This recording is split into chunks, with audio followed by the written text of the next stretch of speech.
Bonjour, bienvenue au sein de la rédaction Aliancy. Alors, on est réunis ce soir pour une émission Aliancy Inspiration dans une configuration un peu particulière. On se retrouve habituellement sur des salons. Là, on est au sein de la rédaction. Je suis en compagnie de David Sportes. Bonjour. David, tu es cofondateur d'une société qui s'appelle Harmony Technologies. Exactement. Alors, tu as accepté de jouer le jeu avec moi ce soir de co-animer et d'Orient de co-animer cette soirée. Alors, Aliancy Inspiration, aujourd'hui, c'est un rendez-vous que vous retrouvez régulièrement, tous les 2 mois. Alors, ce soir, on va débattre de sujets liés à la cybersécurité. On revient presque du FIC, hein, donc on a bravé la neige là-bas d'ailleurs, c'était sympathique cet événement. Dans quelques mois, on aura le Digital Workplace, donc un sujet qui préoccupe beaucoup d'organisations, et le cloud qui suivra au mois de juin. Alors, l'enjeu de cette émission, il est très simple, hein, c'est de profiter des expériences des uns et des autres. Donc, on a un certain nombre d'invités qui ont accepté de jouer le jeu. Donc, déjà, un partenaire qui va animer avec nous cette soirée. Monsieur Geoffrey Célestin Urbain, donc, du CICE, donc, qui dépend de la DGE. Monsieur Notin, cybermalveillance.gouv.fr, donc qui a été incubé par l'ANSSI. Et Monsieur Valsemet, donc Médiamétrie, qui sera le représentant des utilisateurs, la PME aujourd'hui, qui alimentera par sa vision et son expérience. Alors, David. Oui. Harmony Technologies, que tu as cofondé en 2005. Donc bientôt 15 ans. Bientôt 15 ans. Oui. Acteur référent dans le domaine de la cybersécurité, mais connu plutôt pour intervenir sur les grands comptes. Exactement. Alors, pourquoi ces PME ? Alors, en effet, aujourd'hui, Harmony, on l'a créé il y a 15 ans. On adresse principalement les grands comptes. Il faut partir du constat qu'aujourd'hui, il y a une vraie pénurie d'experts. Donc, cette pénurie, elle a forcément structuré l'offre, que ce soit l'offre en termes de conseils, l'offre en termes de solutions, autour des gros consommateurs que sont les grands groupes. Néanmoins, te demande des PME, des ETI, et même proportionnellement, ça représente une quantité très importante d'entreprises qu'il faut adresser donc de manière un peu créative. Parce que forcément, on ne peut pas adresser une PME comme on adresse un grand compte, avec des offres adaptées. Et c'est tout l'enjeu, j'imagine, de ce soir, de bien sentir sur quel point il va falloir trouver une approche un peu créative pour aller vers ce marché de la PME. Alors, tu l'as souligné, hein, une pénurie extrêmement importante, hein, Oui. plus de 70 000 personnes qui manquent sur des fonctions cybersécurité aujourd'hui. Un enjeu majeur pour l'économie aujourd'hui quand même à travers les PME, parce qu'on voit bien le risque systémique qui pourrait exister. Enfin, on le verra à travers les débats, contraintes réglementaires aussi. qui sont majeures. Donc c'est aussi un bon signe qu'un acteur comme Harmony Technologies se préoccupe du sujet et essaie de réfléchir avec des partenaires à des solutions à apporter. Donc sans plus attendre, je te propose effectivement de rejoindre nos invités et de débattre ensemble de cet enjeu et de cette problématique autour des PME. Merci, avec plaisir. Bon, merci David de nous avoir rejoints. Merci à nos invités de se prêter au jeu de cette petite séquence d'interview. Donc sur ce thème de la PME et de la cybersécurité et plus généralement de la culture cybersécurité en France. On est sur des thématiques qui touchent assez facilement et qui sont assez facilement visibles des grands groupes depuis quelques années maintenant, où il y a une bonne médiatisation autour de ces sujets-là. En la matière, du côté des PME, il y a encore peut-être un peu de travail à faire. Donc j'ai quelques questions déjà pour chacun d'entre vous. Jérôme Notin, donc, vous êtes directeur général du dispositif national d'assistance aux victimes de cybermalveillance. J'ai des notes. D'actes de cybermalveillance pour aller jusqu'au bout. Cybermalveillance. Pas très simple, effectivement. Donc cybermalveillance.gouv.fr. Et donc vous êtes un observateur assez attentif de ce qui se passe aujourd'hui en France en termes de cybermenaces et de réactions. Et je poserai la même question à notre autre invité, mais d'ores et déjà, quelle est votre perception justement de ce que les PME ressentent et perçoivent de ce sujet cybersécurité aujourd'hui? Alors, d'une manière générale, je dirais que nous sommes un peu jeunes, donc effectivement, même si nous avons pour mission de mettre en place un observatoire de la menace aujourd'hui, on n'a pas suffisamment de chiffres pour être suffisamment exhaustif, et donc je ne vais pas être péremptoire sur notre expertise aujourd'hui. Par contre, la forme de notre dispositif et puis le fait qu'il y a un écosystème déjà qui existe autour de ces sujets-là fait qu'on peut travailler avec des partenaires, des membres. Par exemple, la CPME, c'est l'étude que j'ai ici, pour le FIC de cette année, a fait une petite étude auprès des TPE. Le CLUSIF le fait sur plutôt des grosses structures, mais la CPME l'a fait auprès de TPE.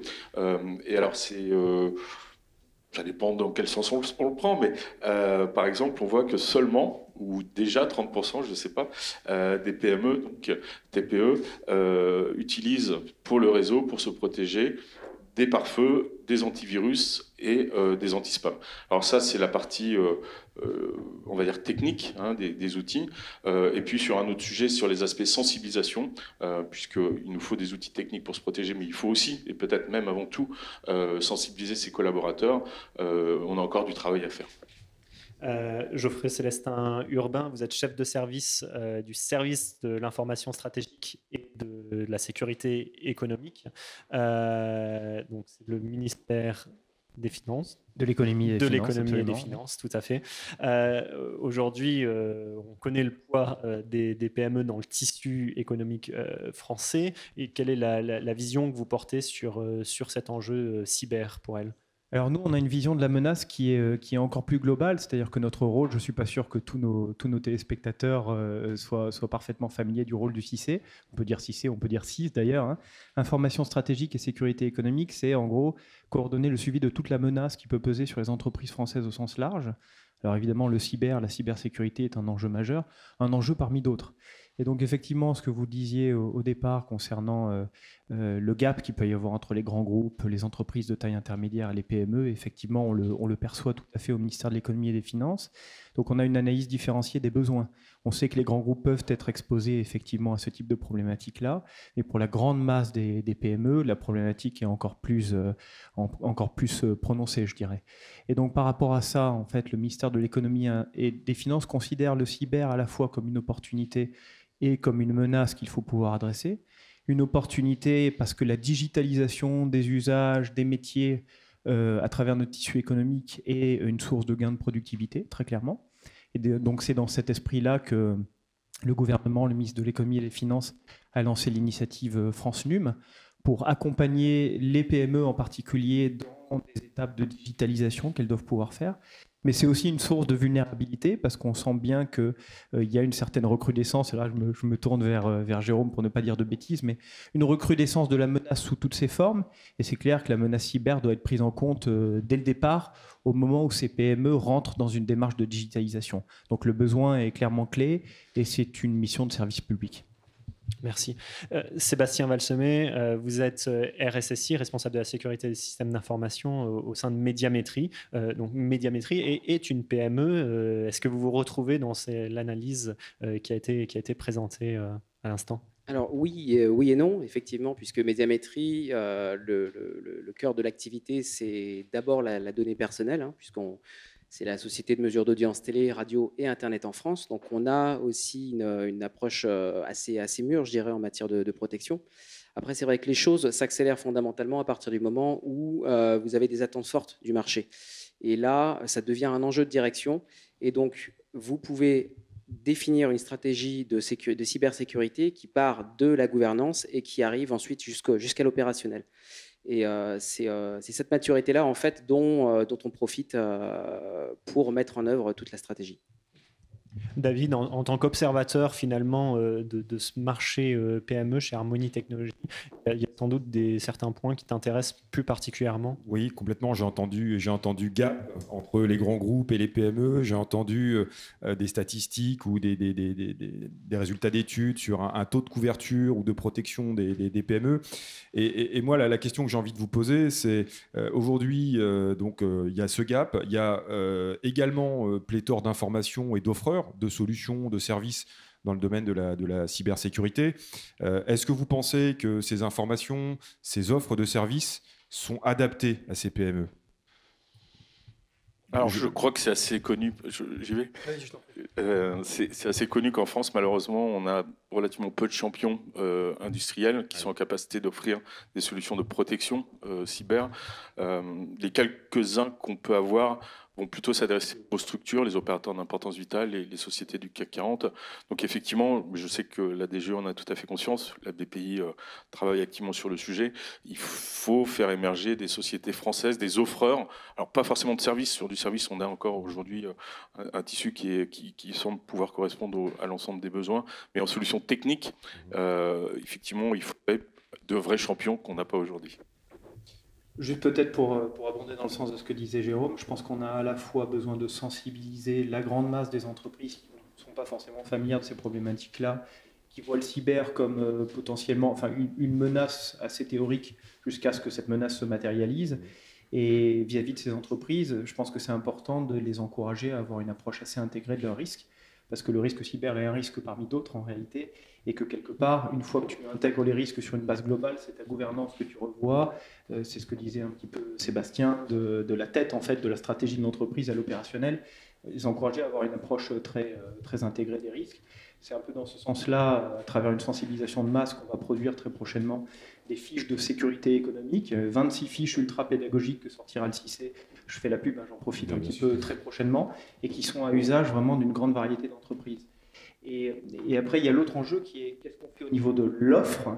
Est-ce qu'on est capable de faire émerger effectivement une filière franco-française d'offreurs de sécurité? Et ça, effectivement, la Direction générale des entreprises y travaille, avec une problématique sous-jacente qui est que, au-delà du cyber au sens strict, il y a toute une menace qui commence à se matérialiser sur la maîtrise du capital informationnel de nos entreprises, notamment à travers l'extraterritorialité, certaines législations extraterritoriales qui permettent à des autorités étrangères d'accéder directement à des données de nos entreprises.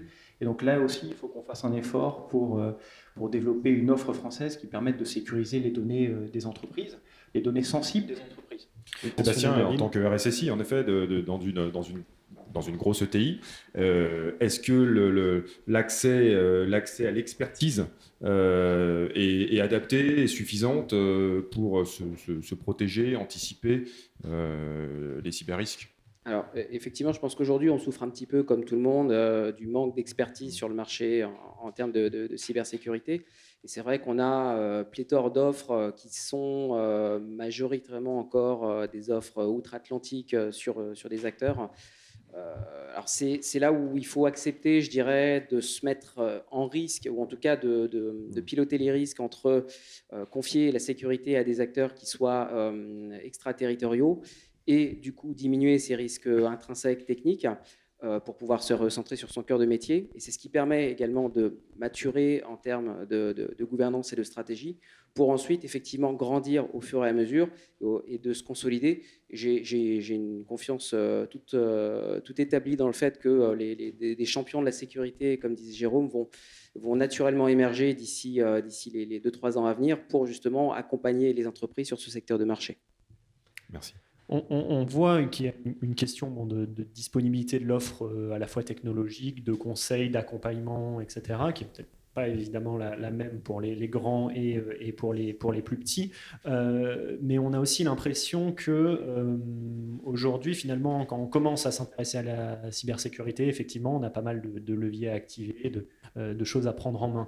Et que pour ce public PME, généralement pour une partie du public français, l'enjeu est déjà d'amener ce premier niveau de prise de conscience, de dire aujourd'hui, est-ce qu'on doit avoir une pub comme la cybersécurité, enfin pour la cybersécurité, comme s'il y a pour la sécurité routière qui a vertu à choquer, ou est-ce qu'au contraire, il ne faut pas être vis-à-vis de ces publics en découverte, finalement, sur des logiques de peur et peut-être des choses plus ludiques, plus d'accompagnement un peu plus intelligent ou business même.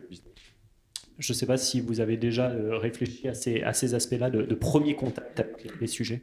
Alors, deux choses. La première, dans les rendus du groupe de travail qui ont amené, interministériel, qui ont amené à la constitution de notre dispositif, il y a 11 propositions, dont une des propositions est vous mettrez en place des campagnes de sensibilisation sur le modèle de la sécurité routière. Alors après, que ce soit anxiogène, qu'on fasse peur, qu'on fasse rire, bon voilà, le véhicule, est, peu importe, je dirais, à partir du moment où on peut mettre en place ce genre de choses. Donc voilà, c'est identifié. Après, est-ce qu'on va le faire l'année prochaine, dans quelques années, je ne sais pas. Il faut de l'argent pour ça.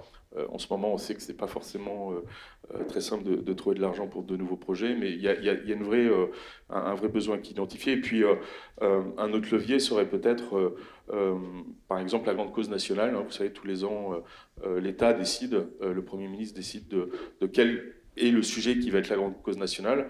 Alors ça permet moins de choses qu'il y a quelques années. On n'a plus forcément accès à des clips télé, mais sur les chaînes radio, enfin sur les radios, pardon, on peut bénéficier d'espaces gratuits. Donc il ne faut entre guillemets que créer le contenu.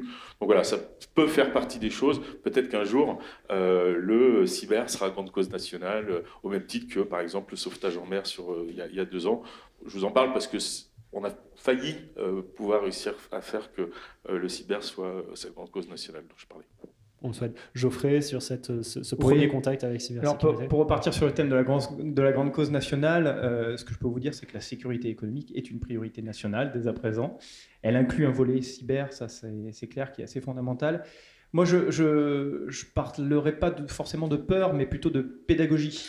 Et là encore, c'est un peu l'état d'esprit dans lequel on a travaillé avec ces fiches de sécurité économique, dont une porte précisément sur la maîtrise des risques autour de l'information sensible de l'entreprise.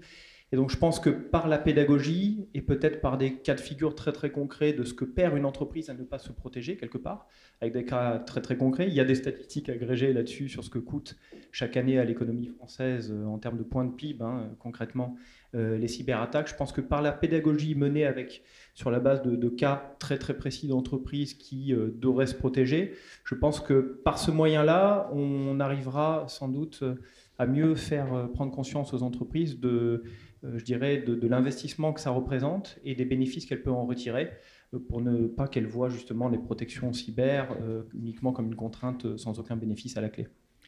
Sébastien, comment on parle finalement à un dirigeant de PME ou à des personnes dont le métier n'est pas du tout de penser la cybersécurité au départ ? Avant de répondre précisément à cette question, je referai le parallèle avec la sécurité routière qu'on vient d'évoquer. La démarche de sensibilisation à la sécurité routière, elle a pris plusieurs années et je pense qu'elle va se poursuivre encore un certain temps. Et je pense surtout que la clé de voûte en fait, d'une démarche de sensibilisation réussie, c'est la patience. Après, il faut savoir s'adresser à tous les publics, aussi bien un public dirigeant qu'un public technique, qu'un public utilisateur, collaborateur, métier. Et c'est là où on va adapter justement toute une stratégie de communication en fonction du type de public qu'on cherche à cibler. Donc à un dirigeant, vous allez lui parler risque, vous allez lui parler enjeu business, vous allez lui parler facilitateur de marché. À une équipe technique, vous allez lui parler évidemment solutions sur étagère qui vont permettre d'optimiser la réponse que vous allez fournir à une expression de besoin. Et puis, d'un point de vue collaborateur, je dirais sur le spectre large, alors évidemment, on n'a pas une approche anxiogène comme celle de la sécurité routière. C'est contre-productif et je pense que maintenant, tout le monde en est plus ou moins conscient. Mais je voudrais à ce titre féliciter l'excellent kit de communication que cybermalveillance.gouv.fr a mis à disposition. Puisque c'est vrai que c'est avec une approche très moderne et très ludique qu'on arrive à faire passer des messages auprès d'un public qui n'était pas forcément réceptif au préalable. Et chez nous, pour la petite anecdote, notre direction de communication, quand on lui a proposé en fait, de décliner ses visuels sur notre charte d'entreprise, nous a dit « Ah, c'est super, ça change en fait de l'approche un peu barbante de la sécurité ». Le kit est sous licence ouverte, donc on se voit demain pour... je vous donne les sources, que vous puissiez directement les intégrer beaucoup plus facilement. Tout à fait. David, on a le temps pour une dernière question. Oui, alors on l'a déjà largement effleuré, mais en effet, si on doit aborder le principal levier de progression d'une PME en matière de gestion de ces cyber-risques, j'ai vraiment le sentiment, alors je fais un petit peu la réponse, mais pour aller un petit peu plus loin, c'est vraiment l'axe de la prévention. Mais si on veut aller un peu plus loin, c'est quel type de prévention ? On parle de prévention adaptée ou qui concerne les différentes catégories de l'entreprise. On parle de prévention peut-être un peu ludique ou j'ai le sentiment, je vous laisse vous exprimer, pardon. Alors, je commence encore. Sur le kit dont parlait Sébastien, le choix que nous avons fait, c'est vraiment de parler à l'utilisateur dans ses usages personnels. Oui. L'idée, c'est de dire, on va expliquer que c'est important de sauvegarder ses photos, parce que s'il y a un problème matériel, on va perdre ses photos, et ça, ce sera gênant pour les 10 dernières années, par exemple. On va lui expliquer que le phishing, ça arrive, et qu'on va essayer de lui voler son numéro de carte de crédit perso, et il va avoir des problèmes. Donc, ce kit a vraiment vocation à être distribué par les entreprises et les collectivités, mais mais justement avec l'usage personnel des citoyens qui vont comprendre, quand ils vont retourner dans l'entité, qu'il y a un intérêt à faire des sauvegardes, qu'il y a un intérêt à faire attention au phishing. Donc voilà, parler aux citoyens, parler aux particuliers dans ces usages perso, c'est le choix qu'on a fait sur ce premier kit. D'autres peuvent le faire. On n'a pas énormément de moyens aujourd'hui, donc c'était notre priorité. On adresse le citoyen à travers le canal employeur. Merci. Geoffrey. Moi, je peut-être une réponse moins concrète que celle-là, mais pour valider un petit peu le concept qui est de ne pas attendre, de valider vraiment le concept de prévention et peut-être encourager aussi les entreprises, les PME à réfléchir à la sensibilité des données, des informations dont elles disposent, au-delà des réflexes de base qui sont absolument nécessaires.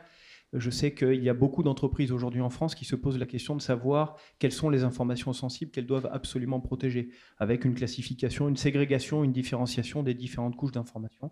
Et on ne peut que les encourager à le faire assez rapidement. Merci. Sébastien, une action ou un levier à activer plus que les autres pour cette année 2019 ? Oui, alors on en a parlé tout à l'heure brièvement.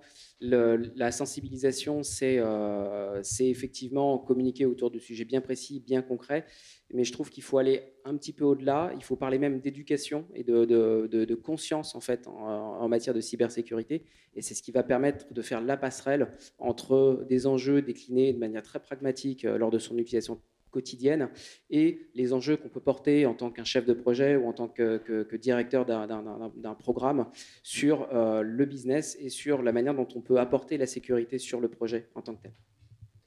David, je vais te laisser conclure. Je voulais remercier nos trois invités d'avoir joué le jeu de ces échanges et de ce partage d'expérience. Qu'est-ce qu'on peut retenir de ces éléments ? Moi, ce que je retiens de ces témoignages, c'est tout d'abord qu'en effet, il faut vraiment qu'on adapte autour de la prévention, l'offre, les messages, pour notamment le citoyen, qui est un acteur clé de l'entreprise au final. Donc, il faut vraiment s'adresser aux citoyens.